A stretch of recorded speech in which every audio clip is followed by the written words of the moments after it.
Terkait upah guru honorer di Kota Palembang, khususnya yang mengajar di sekolah dasar SD maupun sekolah menengah pertama atau SMP di Kota Palembang, bahwa pada tahun 2020 ini, Dinas Pendidikan atau Disdik Kota Palembang diberikan kelonggaran dari pemerintah pusat, yang dimana upah guru honorer bisa dibayarkan dengan memanfaatkan dana bantuan operasional sekolah atau BOS maksimal 50%. Hal tersebut diungkapkan langsung Kepala Dinas Pendidikan Kota Palembang, Ahmad Zulinto, ketika dijumpai di sela kegiatannya.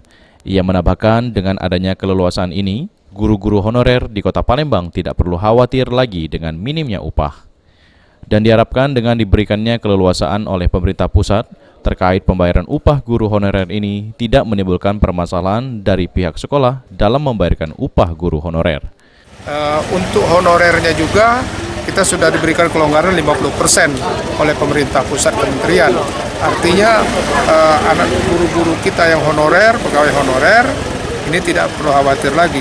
Jadi sekolah juga kita himbau jangan sampai membuat masalah di dalam pembayaran honorer guru, karena 50% sudah cukup tinggi. Heru Wahyudi, PAL TV.